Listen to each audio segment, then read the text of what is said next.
Rule number 4 says, if you see a woman crying by the fountain, don't approach, don't speak, don't help. She is not a woman, and there is no fountain in this mall. It's 2:47 a.m.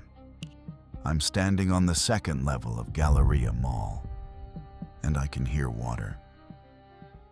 They gave me the rule set on Thursday. 8 items, printed on standard copy paper. Courier knew. Someone chose that font deliberately, the kind that looks like a typewriter. The kind that looks like it was written a long time ago. Most of the rules were normal. Stay awake. Check fire exits hourly. Do not open service door 3 without dispatcher authorization. Do not use the freight elevator between 1 and 3 a.m. Normal enough that I stopped reading carefully. That was the point, I think. Because then there was rule number 4. I read it 3 times. Set the paper down. Walked to the window. Looked out at the parking lot. 4 cars, mine included. Sodium lights humming orange across empty asphalt. Came back. Picked it up. There is no fountain in this building. I had checked the evacuation map tacked to the wall of the security room. I had walked the entire first level during my orientation lap at 10:15. Tile floors, shuttered storefronts, a dried-up planter near the food court with fake ferns collecting dust. No fountain, no plumbing for one, no architectural space where one could fit. But the rule exists. Someone wrote it. Someone saw something. And then they sat down and wrote a rule about it instead of, I don't know, leaving. You know that feeling when you realize you've been asking the wrong question? I kept asking, where is the water coming from? I should have been asking, why write a rule about something that doesn't exist? The fountain is in the center of the atrium. White marble, 3 tiers. Water running clean and steady. Catching the light from below, pale blue, the color of something just under ice.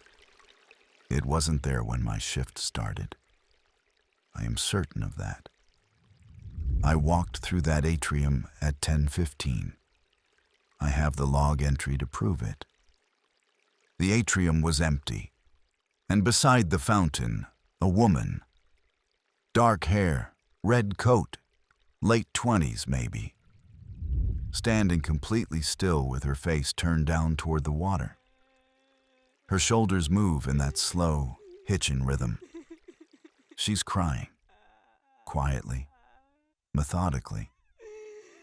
Like crying is a task she was assigned, and she intends to complete it correctly. Rule number 4. Dispatch. Go ahead.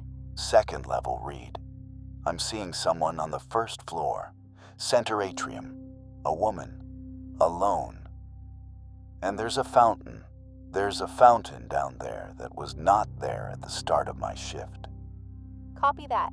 Pulling camera A-04 first level atrium. No movement detected, no anomalies. I'm looking straight down over the railing. She's right there. Red coat, dark hair, water running. I look at the radio screen. Camera A-04. Empty atrium, plastic chairs, tile floor. No fountain, no woman. I asked her to check again. She checked again. She said the exact same thing in the exact same order with the exact same pause before no anomalies. Same cadence, same breath timing, like a recording. You doing all right out there, Reed? Your patrol metrics are reading normal. I don't know what patrol metrics means, I asked her. The woman below raises her head, not toward me, directly into the lens of camera A-04. And she stops crying. Rule number 5. Do not make direct eye contact with the cameras after midnight. Recording is being conducted by parties other than facility management. I didn't remember reading that.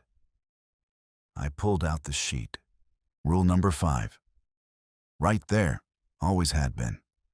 Between 4 and 6, exactly where it should be. Clean print. Same Courier new. I just hadn't noticed it. Probably. Main entrance first. The door I came through at 10 p.m. Key turned smoothly. Lock rotated. I could feel the mechanism moving through my hand. Door didn't open. Not locked, not jammed. Just finished with me. Called 911. Full signal. 4 bars. Rang twice. Dispatch. Go ahead. I hadn't dialed the dispatch line. Service door 3 required authorization. I requested it through the radio. Formally. The way the rules specified. Request received. Stand by for clearance. I stood by for 23 minutes. The water below had gotten quieter. Not stopped, quieter. Adjusted. Like it was being considerate. The woman had moved to the base of the stairwell, facing the first step, not looking up. Still not looking at me. I had followed every procedure correctly. I want that on the record. I followed every single one. Peachy. There was a logbook in the back of the security room. Bottom desk drawer. No label on the cover. Yellow pages. Handwritten entries going back to 2019. Different handwriting for each name. Daniel Ford, Craig Emmett, Patrick Walsh, a few others. But every final entry from every guard was in the same handwriting. The same sentence. Word for word. Rule number 4. The fountain appeared. I stood there for a long time. Not because I was afraid. Because I was doing the math. 4 names. 4 final entries. All identical. All written by the same hand. A hand that was not theirs. Someone had been coming in after them. Sitting down at that desk. Opening the logbook to the last entry. And finishing their sentence for them. I thought about what that meant about where those guards had gone. And whether finishing the sentence was an act of record-keeping or closure. I found an unlocked door in the basement. Service corridor. Concrete walls. Fluorescent strip lighting. 1 tube flickering. I walked for what felt like 7 minutes. The corridor ended at a door. I opened it. Atrium.